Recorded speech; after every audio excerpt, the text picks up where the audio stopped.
ஆந்திர மாநில காவல்துறை மற்றும் மீன்வளத்துறையால் பறிமுதல் செய்யப்பட்ட காசிமேடு மீனவர்களின் 7 விசைப்படகுகளை விடுவிப்பதற்கான நடவடிக்கைகளை எடுக்க வேண்டும் என தமிழக வெற்றிக் கழக அரசுக்கு அதிமுக பொதுச் செயலாளர் எடப்பாடி பழனிசாமி கோரிக்கை விடுத்துள்ளார். இதுகுறித்து அவர் வெளியிட்டுள்ள அறிக்கையில், தமிழகத்தைச் சேர்ந்த மீனவர்கள் ஆந்திர கடற்கரையில் மீன்பிடி தொழில் செய்யக்கூடாது என கூறி கடந்த மாதம் 17ஆம் தேதி பறிமுதல் செய்த படகுகளை இதுவரை விடுவிக்கவில்லை என்று தெரிவித்துள்ளார். மேகதாது விவகாரத்தில் கர்நாடக அரசுடன் முதல்வர் விஜய் பேச்சுவார்த்தை நடத்தக்கூடாது என பாமக தலைவர் அன்புமணி தெரிவித்தார். சென்னை விமான நிலையத்தில் செய்தியாளர்களுக்கு பேட்டியளித்த அவர், அனைத்து கட்சி தலைவர்கள், சட்டமன்றம் மற்றும் நாடாளுமன்ற உறுப்பினர்களுடன் டெல்லி சென்று பிரதமர் மற்றும் மத்திய சட்டத்துறை அமைச்சரை சந்தித்து அழுத்தம் கொடுக்க வேண்டும் என்றார். மேலும் கர்நாடக அரசு மேகதாது அணையை கட்ட அனுமதிக்க முடியாது என்ற உறுதியான நிலைப்பாட்டை தமிழக அரசு வெளிப்படுத்த வேண்டும் என்றார். தப்பி தவறி கூட கர்நாடகா கிட்ட மேகதாது சம்பந்தமாக தமிழக அரசு பேச்சுவார்த்தையில் ஈடுபடக்கூடாது. இது தமிழ்நாட்டுக்கு மிகப்பெரிய பாதகமாக வரும்.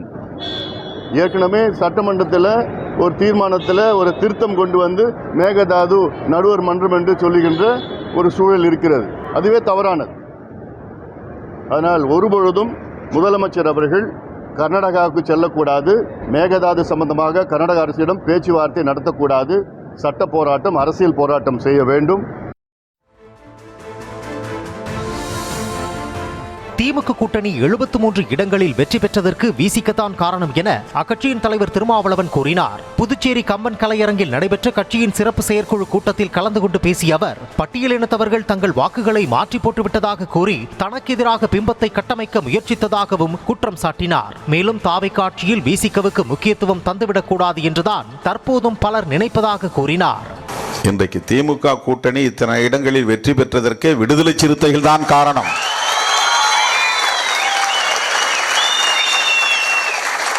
இதை ஆதாரபூர்வமாக நம்மால் டேட்டாவோடு உறுதிப்படுத்த முடியும். போன தேர்தலில் ஒரு பூத்தில் 400 ஓட்டு கிடைச்சிருக்கலாம். இந்த தேர்தலில் அது 100 ஓட்டு குறைஞ்சிருக்கலாம், அல்லது 150 ஓட்டு குறைஞ்சிருக்கலாம். ஆனால் அந்த ஓட்டும் கிடைத்ததால் தான் இத்தனை இடங்களில் திமுக கூட்டணி வெற்றி பெற முடிந்தது.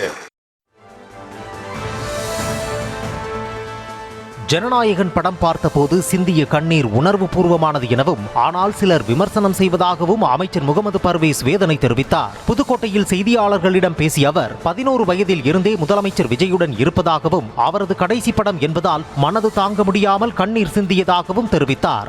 மேலும் தாம் சிந்தியது உணர்வு பூர்வமான கண்ணீரா அல்லது செயற்கையான கண்ணீரா என்பது இறைவனுக்கு தெரியும் என்றார். இப்பேற்பட்ட தலைவர் கூட நம்ம இவ்வளவு நாள் இருக்கோம். அந்த தலைவரோட கடைசி படம் தியேட்டரில் பார்க்குறோங்கும் போது அது ரொம்ப மனம் நொந்து தான். நம்ம அதை இயற்கையாக நடந்தது தான் தவிர எதுவும் ஆர்டிஃபிஷியல்லாம் கிடையாது. எல்லாத்துக்கும் மீறி கடவுள்னு ஒருத்தவங்க இருக்கா, கடவுளுக்கு தெரியும் நாங்கள் எப்படி ஆர்டிஃபிஷியலாக பண்ணோமா இல்லை அது எப்படி பண்ணோங்கிறது இறைவனுக்கு தெரியும்.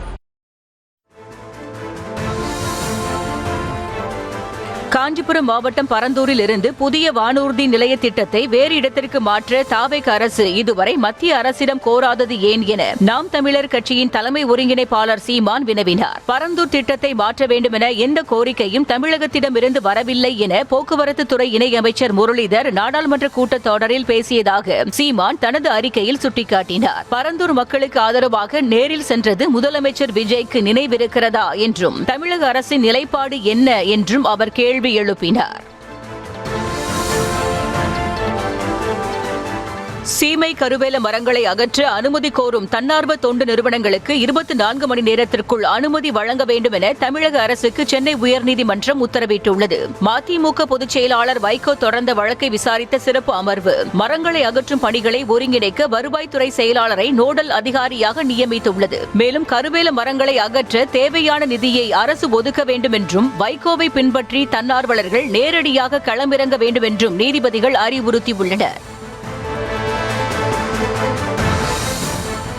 பெருநகர சென்னை மாநகராட்சி ஒப்பந்ததாரர்களுக்கு வழங்க வேண்டிய நிலுவைத் தொகையில் 300 கோடி ரூபாயை செலுத்தியதாக தகவல் வெளியாகியுள்ளது. நிலுவையில் உள்ள சொத்து வரிகளை வசூலித்து இந்த தொகை வழங்கப்பட்டுள்ளதாகவும், இதன் மூலம் ஜூலை மாத நிலவரப்படி ஒப்பந்ததாரர்களுக்கு வழங்க வேண்டிய மொத்த நிலுவைத் தொகை 2000 கோடியில் இருந்து 1700 கோடியாக குறைந்துள்ளதாகவும் கூறப்படுகிறது. மேலும் ஜூலை 31ஆம் தேதியுடன் நிறைவடையும் 1 மாத கால சிறப்பு வரி வசூல் இயக்கம் மூலம் கூடுதலாக 200 கோடி ரூபாயை வசூலிக்க மாநகராட்சி இலக்கு நிர்ணயித்துள்ளது.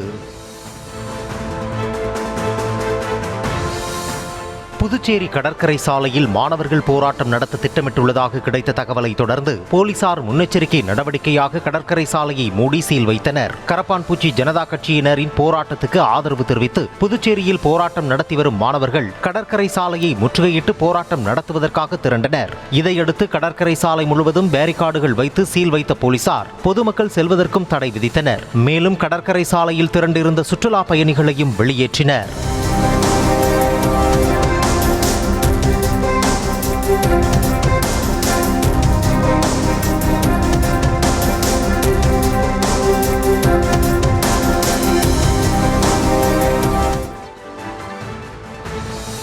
அரசு மதுபான கடைகளில் எம்ஆர்பியை விட கூடுதல் விலைக்கு மதுபானம் விற்றால் எடுக்கப்படும் ஒழுங்கு நடவடிக்கை குறித்து டாஸ்மாக் நிர்வாகம் புதிய சுற்றறிக்கை அனுப்பியுள்ளது. அதில் முதல் முறை விதிமீறலில் ஈடுபட்டால் சம்பளமின்றி 1 மாதம் பணியிடை நீக்கம் மற்றும் அபராதம் விதிக்கப்படும் என தெரிவித்துள்ளது. இரண்டாவது முறையாக விதிமீறலில் ஈடுபட்டால் சம்பளம் இன்றி 3 மாதம் பணியிடை நீக்கம் மற்றும் அபராதம் விதிக்கப்படும் எனவும், மூன்றாவது முறையாக விதிமுறையில் ஈடுபட்டால் நிரந்தர பணி நீக்கம் செய்யப்படும் என தெரிவித்துள்ளது. மேலும் எம்ஆர்பியை விட ₹1 முதல் ₹10 வரை கூடுதலாக விற்றால் ₹1000 முதல் ₹10,000 வரை அபராதம் விதிக்கப்படும் எனவும் தெரிவித்துள்ளது.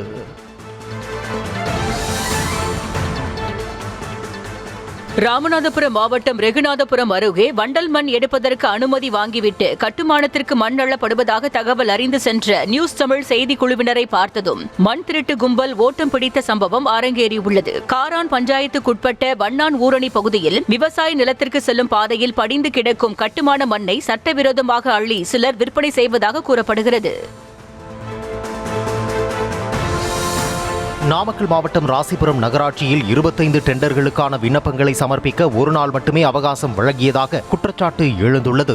மார்க்கெட் கடைகள், சுங்கம் வசூல், கழிப்பறை பராமரிப்பு உள்ளிட்ட பணிகளுக்கான டெண்டர் அறிவிப்பு கடந்த 13ஆம் தேதி வெளியிடப்பட்டது. இதற்கு வரும் 28 தொடங்கி 29ஆம் தேதி காலை 11 மணிக்குள் மின்னணு டெண்டர் முறையில் விண்ணப்பங்களை சமர்ப்பிக்க வேண்டும் என அறிவிக்கப்பட்டுள்ளது. இந்த குறுகிய கால அவகாசம் காரணமாக அனைத்து ஒப்பந்ததாரர்களும் சமமான வாய்ப்பு பெற முடியாத நிலை உள்ளதாக குற்றம் சாட்டுகின்றனர். சினிமா நட்சத்திரங்கள் மீதான மோகத்தை விட்டுவிட்டு எதிர்காலத்தில் நல்ல தலைவர்களாக மாணாக்கர்கள் உருவாக வேண்டும் என வி தி லீடர்ஸ் அமைப்பின் தலைவர் அண்ணாமலை கேட்டுக்கொண்டார். கோவை மாவட்டம் பொள்ளாச்சி அருகே திம்பம்பட்டியில் உள்ள தனியார் கல்லூரி நிகழ்ச்சியில் கலந்து கொண்டு பேசிய அவர், மேற்கத்திய ஜனநாயக நாடுகளில் இருப்பதைப் போல அனைவரும் சமம், அனைவருக்கும் சம வாய்ப்பு, சம மரியாதை கிடைக்கும் ஒரு சமூகத்தை நாம் உருவாக்க வேண்டும் என்றார். மேலும் அது நடக்க வேண்டும் என்றால் மாணவர்கள் ஒவ்வொருவரும் தலைவர்களாக உருவாக வேண்டும் என்றார். எப்படி ஒரு வெஸ்டர்ன் டெமோக்ரஸில, வெஸ்டர்ன் சொசைட்டில எல்லோரும் சமம், எல்லோரும் முன்னேற வேண்டும், எல்லோருக்கும் சம மரியாதை, அந்த ப்ராசஸ் நடக்கும்னா நீங்கள் எல்லோரும் தலைவர்களாக மாற வேண்டும். அது என்னுடைய கடைசி வேண்டுகோளாக உங்களுக்கு முன்பு வைக்கின்றேன். சென்னை எம்ஜிஆர் சென்ட்ரல் ரயில் நிலையத்திற்கு ரயில் மூலம் கடத்தி வரப்பட்ட 747 கிராம் எடை கொண்ட மெத்தபெட்டமைன் போதைப் பொருளை போதைப்பொருள் தடுப்பு பிரிவு போலீசார் பறிமுதல் செய்துள்ளனர். பிற மாநிலங்களில் இருந்து போதைப் பொருட்கள் கடத்தி வரப்படுவதாக தகவல் அறிந்து கடந்த 22ஆம் தேதி ரயில் நிலையத்தில் கண்காணிப்பை மேற்கொண்ட போலீசார் சந்தேகத்திற்கிடமாக இருந்த நபரை சோதனை செய்தபோது போதைப் பொருள் இருந்தது தெரியவந்துள்ளது. சிறிய மூட்டைகளில் வைக்கப்பட்டிருந்த சுமார் 10 லட்சம் ரூபாய் மதிப்பிலான மெத்தபெட்டமைனை பறிமுதல் செய்த போலீசார் கேரளத்தைச் சேர்ந்த நபரை கைது செய்து விசாரணை நடத்தி வருகின்றனர். திருவள்ளூர் மாவட்டம் திருத்தணி கோட்டாட்சியர் அலுவலகத்திற்கு 2 குழந்தைகளுடன் வந்த பெண் தன்னை கைவிட்ட கணவர் மீது நடவடிக்கை எடுக்க கோரி கண்ணீர் விட்டு கதறி அழுதார். வங்கனூரைச் சேர்ந்த கீதாவின் கணவர் மோகன் முதல் பெண் குழந்தை பிறந்ததுமே வாழ விருப்பமில்லை என்று தாய் வீட்டிற்கு அனுப்பிய நிலையில் 4 ஆண்டுகளுக்கு பிறகு கணவருடன் கீதா சேர்ந்து வாழ ஆரம்பித்துள்ளார். 6 மாதங்களுக்கு முன் 2வது பெண் குழந்தை பிறந்ததால் மீண்டும் தன்னை விரட்டிய மோகன் மீது காவல் நிலையத்தில் புகார் அளித்தும் நடவடிக்கை இல்லை என கீதா கோட்டாட்சியர் அலுவலகத்தில் முறையிட்டார்.